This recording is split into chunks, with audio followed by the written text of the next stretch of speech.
the vast majority of cancer research is devoted to finding cures rather than finding new ways to prevent disease, and the results of these skewed priorities are plain to see. 2021 is the 50th anniversary of Nixon's declaration of war on cancer, and the death tolls from the most common forms of cancer in the United States have continued unabated. We've been looking at the very nature of cancer in the wrong way. Breast cancer doesn't begin when a lump is first detected. All the common cancers, like lung, colorectal, breast, and prostate, which accounts for the majority of deaths, have a long latency period, often 20 years or more. So it's not like you were healthy and then one day you got cancer. You haven't been healthy. You've had cancer growing in you for decades. Indeed, there's a bizarre misperception that people are healthy until they have actual symptoms of invasive cancer. But the barn in which hay is smoldering before it bursts into flames is not a safe place. So what does this professor of pharmacology recommend?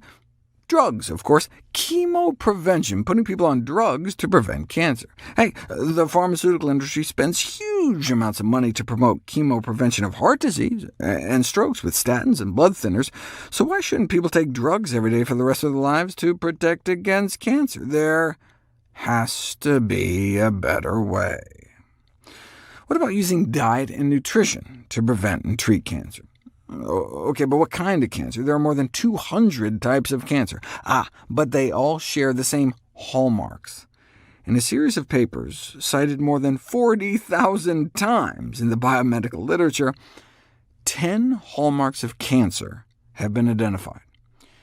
Increased sensitivity to growth factors, evading your body's tumor suppressors, dodging your immune system, being able to grow forever, tumor-promoting inflammation, the ability to invade and spread and hook up its own blood supply, the accumulation of DNA mutations, disarming the self-destruct mechanisms in place, and hijacking the cell's metabolism.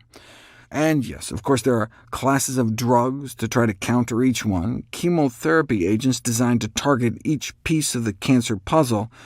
Now, ideally, there'd be drugs able to target multiple hallmarks at the same time, but that's not how drugs tend to work. And this is one of the major reasons why, in the context of cancer research, there's so many proponents of investigating plant foods, as they can deliver a cocktail of bioactive compounds that may target most, if not all, of the hallmarks of cancer. Here's a sampling of compounds found in fruits and vegetables, such as berries, greens, and broccoli, shown to be able to target each of the 10 hallmarks of cancer, at least in a petri dish.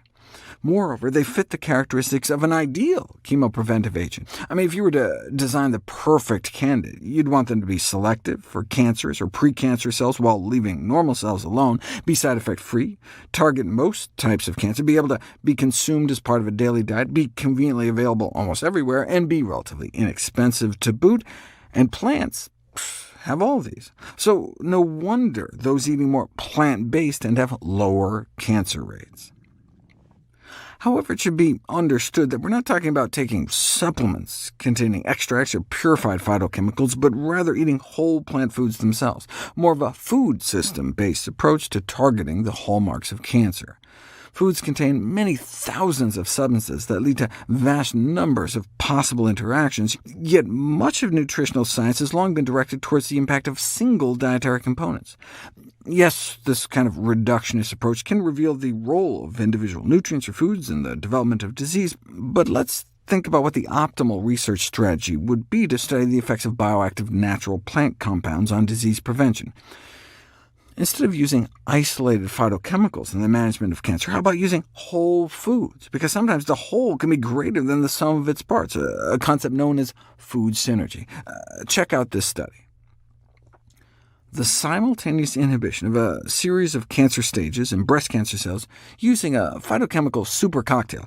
2 breast cancer cell lines were treated with 6 different plant compounds individually, and then all together at the level you might find in your bloodstream after eating foods like broccoli, grapes, soybeans, and turmeric. And while the compounds were ineffective individually, in combination, they significantly suppressed breast cancer cell proliferation by more than 80%, inhibited cancer cell migration and invasion, stopped the cancer cells in their tracks, and eventually killed them all off. The plant compounds did all this without having any deleterious effects on the normal non-cancerous cells used as control. No wonder the foundation of cancer prevention, based on an update of the most extensive report on diet and cancer ever published, is not pills, but plans.